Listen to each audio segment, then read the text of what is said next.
Bonjour et bienvenue sur la chaîne du repère des motards. Aujourd'hui ce n'est pas Damien, c'est Théo, parce qu'il nous regarde peut-être depuis son lit de convalescence après une chute. Mais je suis en bonne compagnie quand même, je suis avec la Suzuki GSX 8T. La 8T, vous le voyez, c'est une version néo-rétro. Alors, c'est une version néo-rétro du Roadster parce qu'il y a aussi la TT qui sera normalement l'objet d'une vidéo séparée, d'un essai qu'on a fait sur la même journée. Mais là, maintenant, je vais vous parler de la T. Et en fait, la T, c'est une interprétation, vous voyez, un petit peu néo-rétro de la GSX 8S. Elle arrive bien après, mais elle a le mérite d'arriver, donc ça c'est quand même plutôt une bonne nouvelle, et elle a été un petit peu retravaillée. À commencer par le réservoir, vous le voyez, il a changé de look, mais il a aussi changé de capacité, puisqu'il a gagné 2,5 litres, 16,5 litres, donc ça c'est bien pour l'autonomie. Mais la moto au global, elle garde le même poids à peu de choses près, et ça c'est grâce à des petites améliorations à droite à gauche, comme une batterie lithium par exemple. Et puis chez Suzuki, ils ont revu un petit peu évidemment la face avant, avec un phare LED inspiré des motos des années 70 qui n'était pas complètement ronde, donc une sorte de fer à cheval avec un fond plat. On peut le revoir un petit peu à l'avant sur cette optique. Et puis 2-3 petites choses à droite à gauche. Certains caches qui ont été faits en métal. On a des belles écopes de radiateurs. On a une selle aussi revue, un peu plus large, un peu plus moelleuse, notamment sur la GSX 8T. Elle fait 5 mm de plus que sur la TT, donc 815 mm sur ce modèle. Un petit peu plus conçu pour aller au long cours. Ça va bien avec l'augmentation de la capacité du réservoir. Et puis on voit un style revu globalement. On garde la même base châssis, notamment avec une boucle arrière déboulonnable et la base moteur évidemment, suspension, tout est commun avec la GSX 8S. Mais voilà, on a finalement un autre look et ça lui va plutôt bien. D'ailleurs, je repère aussi les rétroviseurs en bout de guidon. Pareil, c'est une pièce aussi que Suzuki a développé particulièrement pour ce modèle. Donc voilà, ça fait un petit package plutôt sympa. Par contre, son prix, c'est aussi assez sympa. Ça augmente sacrément par rapport aux GSX 8S qui sont actuellement en promotion sur le marché français et qui globalement même sont quand même bien moins chers que ce modèle. Mais on en parlera en conclusion. D'abord, je vous refais un petit peu la fiche technique de cette 8T. Donc on connaît le moteur, c'est évidemment un bicylindre parallèle, 776 cm3, on a 83 chevaux, bridable à 2 bien sûr, et on a un couple de 78 Nm à 6800 tours. Injection évidemment, consommation annoncée 4,2 litres au 100, je peux d'ores et déjà vous dire que c'est à peu près dans les clous. Et puis évidemment une boîte 6 rapports, embrayage multidisque, on a une fourche inversée Kayaba à l'avant 41 mm, un mono-amortisseur Kayaba aussi réglable en précharge à l'arrière avec un petit outil, c'est plutôt bien fait. Et puis à l'avant on retrouve étrier radio 4 pistons avec des disques de 310 mm. Voilà, donc rien de bien nouveau sous le soleil. Et bien il ne reste plus qu'à aller l'essayer, donc moi je vous retrouve sur la route. Alors au guidon, on est plutôt bien installé parce que la selle elle est vraiment confortable, surtout sur la T, elle a 5 mm de plus de mousse que sur la TT. Et on est bien assis, l'océan est bien maintenu franchement. On a déjà fait une centaine de kilomètres, pas d'affilée mais quand même, et c'est pas mal du tout. On ne se sent pas du tout comme sur un roadster un peu sportif avec lequel on ferait justement 100 bornes et pas plus. Ça en fait un roadster qui est capable quand même de faire un peu de voyage. Alors évidemment, pour emporter du bagage, là on est un peu plus limité, encore qu'il y a quand même des accessoires, mais en tout cas, on a l'autonomie en essence, on a le minimum de confort de selle, et puis on a aussi le confort des commandes, c'est-à-dire que les commandes sont vraiment bien sur cette moto. Levier de frein réglable, avec un toucher qui est tout à fait agréable. La poignée de gaz, elle est très agréable, notamment si on se met en mode enroule, c'est-à-dire en mode B ou C, les modes moteur. Et bien en fait, on a une reprise du filet de gaz qui est douce pour une injection quand même Euro 5 d'origine. Tout est bien calibré, je dirais. Alors, on a une clé, certains diraient oui, 2025, on voudrait du keyless. Moi, je trouve que ça va. Je trouve que elle est pas laide, elle est centrée, quasiment. Elle n'est pas exactement centrée. Ah là là là, ça, les petits tocs peuvent revenir à la va-vite. Mais bon, on a un écran qui est lisible, qui fait même jour-nuit, donc fond blanc, fond noir. On a un embrayage qui est vraiment doux, agréable. Voilà, donc on a un package quand même qui permet d'aller loin, qui est agréable à rouler longtemps. Alors après, vous le voyez peut-être, là en fait je passe pas mal les vitesses à l'embrayage. Oui, tout simplement parce que je monte pas dans les tours et que le shifter, il nous donne quand même un petit coup de pied aux fesses quand il passe les rapports, notamment entre 2 et 3 évidemment, parce que ce sont les rapports les plus courts. Mais bon, quand même, quand on n'est pas à une grande ouverture de gaz, le shifter, bon, je le trouve pas des plus agréables, mais il faut dire que sur les bicylindres, c'est jamais ultra souple. Et les suspensions, elles ont un réglage qui est bien. En fait, la moto, elle a une bonne tenue de route. Donc rien n'est réglable, mais il n'y a pas forcément besoin en fait quand c'est bien calibré. Et là, pour le coup, j'ai vraiment le sentiment que c'est bien calibré. Évidemment, on va sentir un petit peu les aspérités quand c'est des gros trous, des choses comme ça. Mais on les sent, mais elles sont absorbées. Elles ne nous font pas rebondir, elles ne nous font pas de faux mouvements. On a confiance dans cette moto. Alors ce qui pourrait donner un petit peu plus confiance, c'est peut-être des pneus plus sportifs. Encore qu'aujourd'hui, on n'a pas trop eu peur avec cette montre de pneus d'origine. Malgré la pluie, on s'est pris quelques averses un peu localisées. Vous voyez là, on roule sur du séchant. Tout à l'heure, j'ai fait une session photo sur du mouillé.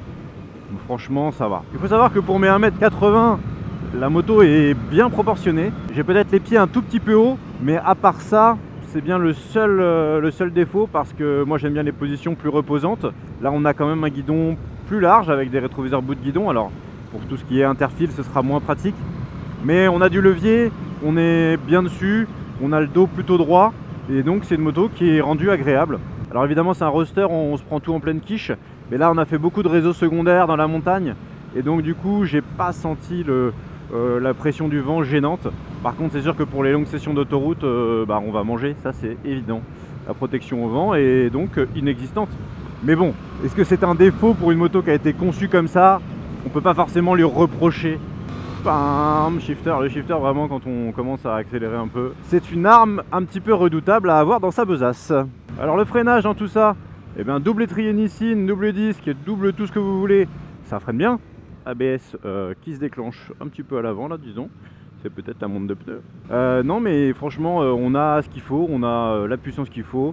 Je trouve que l'attaque est pas, elle est pas phénoménale, mais en même temps on n'a pas forcément besoin d'avoir une attaque phénoménale sur ce genre de moto. On a une attaque plus douce qui permet de faire des freinages plus coulés. En même temps quand on serre fort parce qu'il se passe quelque chose d'imprévu, on s'arrêtera bien. Donc là, signé Nissin, rien à dire. À l'arrière, la course de la pédale est peut-être un tout petit peu longue pour moi. J'aime bien quand on sent un petit peu le frein agir dès qu'on appuie les premiers centimètres. Là, il faut appuyer un peu plus avec une botte ou avec une chaussure pas très souple. Est-ce qu'on pourra dire que ça c'est gênant? Pas nécessairement.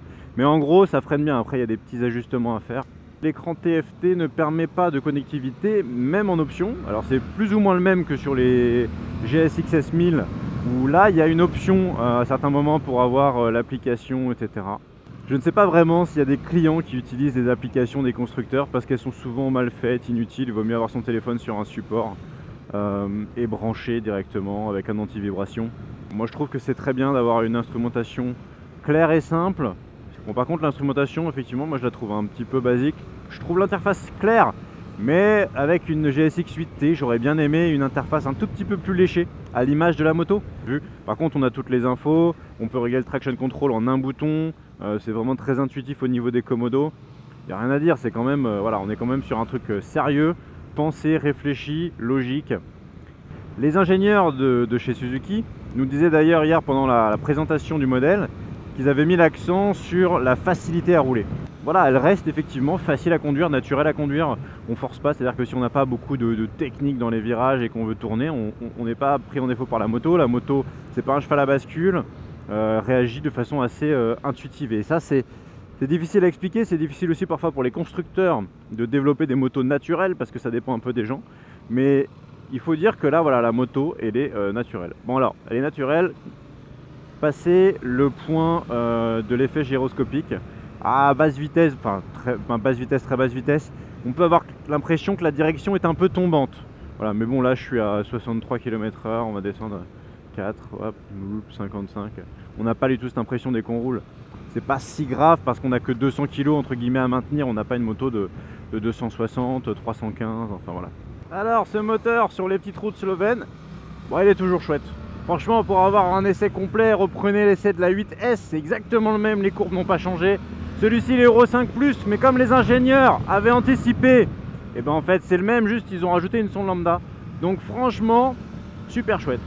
Mi-régime jusqu'à la haut régime, c'est pas mal. Il est moins démonstratif peut-être que d'autres blocs de la même cylindrée dans les hauts régimes, mais franchement, qu'est-ce qu'on s'en fiche?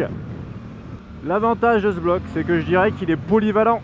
Et je trouve qu'il est attachant, moi j'aime bien sa sonorité, j'aime bien les vibrations qu'il renvoie.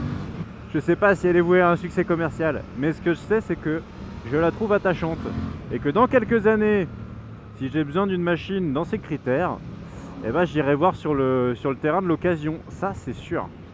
Alors après une bonne journée d'essai, qu'est-ce qu'on peut dire sur cette moto? Déjà on peut dire qu'elle a des arguments. C'est une bonne moto qui est plutôt jolie. Elle ressemble un petit peu quand même, elle a des petits airs de CB 650R de chez Honda. Bonne base, bonne exécution, elle est plutôt confortable, on peut aller plus loin qu'avec une 8S. Et puis les couleurs sont aussi plus consensuelles.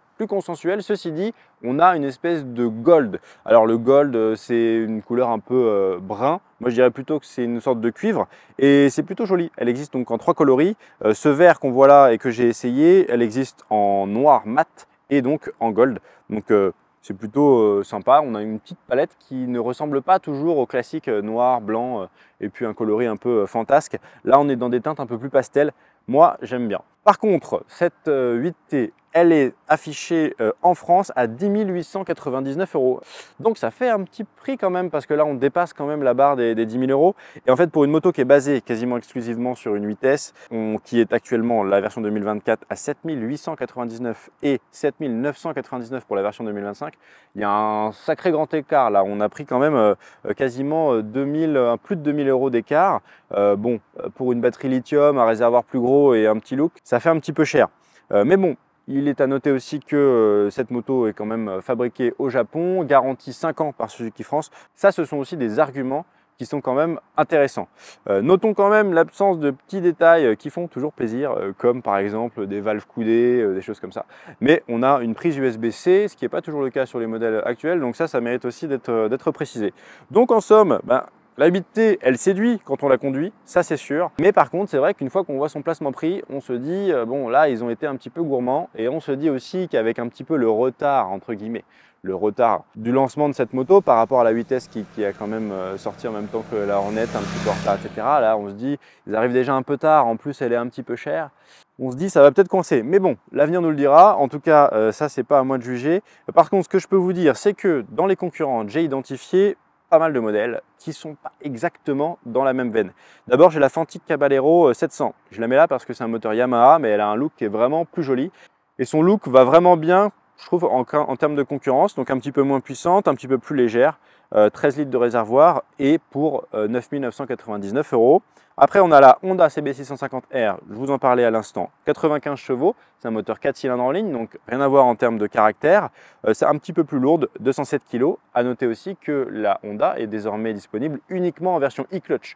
Donc c'est vrai que si vous voulez autre chose, ce ne sera pas possible. Et puis 15 litres 4 de réservoir, et par contre elle est affichée à 9 200 €, donc la Honda est nettement plus abordable. J'ai pensé aussi à la Ducati Scrambler. Et bien sûr, celles qui sont aussi toutes trouvées comme concurrentes, les Yamaha XSR. Alors la 700, elle coûte vraiment pas cher, dans le sens où elle est à 8 799 €. Même si c'est un petit bicylindre, elle est quand même moins puissante, moins bien finie. À titre personnel, je trouve que les XSR sont assez moches. Et puis la 900, on ne peut pas vraiment comparer cette moto avec la 900, parce que la 900, effectivement, elle est vendue 11 200 €, mais elle fait 120 chevaux, un moteur 3 cylindres qui n'a rien à voir en termes de caractère, et puis 14 litres de réservoir. Voilà, alors on peut aussi penser, puisque je vais finir là-dessus, Kawasaki Z650 RS, 68 chevaux, bon, 8 299 €, donc là c'est nettement moins cher, nettement moins puissant. On a un petit peu l'esprit néo-rétro, mais c'est pas au niveau de finition de celle-là. Et puis chez Triumph, on a les Speed Twin 900. On change un peu aussi de caractère. Bon, c'est pas aussi puissant, 65 chevaux, 10 200 €. Mais si on cherche le style, voilà, ça pourra être aussi une bonne concurrente. Beaucoup moins de réservoir, 12 litres seulement, 216 kg. Donc c'est vraiment une philosophie moins sportive. On aura un châssis qui sera sans doute bien moins amusant que celui-ci, mais elle mérite d'être mentionnée. Et j'ai pensé également, la petite dernière pour la route, à la Moto Guzzi V7, les Stone Spécial et Sport. Pareil, 67 chevaux, 220 kg, 21 litres de réservoir pourtant, et à partir de 9 500 € jusqu'à 11 000 € selon le modèle. Donc là pareil, un moteur qui a du caractère. Et puis voilà, et puis c'est plutôt des bonnes alternatives en termes de look. J'avoue que celle-ci m'a bien plu, mais j'ai trouvé surtout que la TT était quand même plus jolie. Donc, à choisir, je m'orienterai peut-être vers la TT, mais elle est encore plus chère. Si vous avez des questions, n'hésitez pas à les laisser en commentaire. Et puis moi, je vous retrouve très vite sur un prochain essai. Ciao!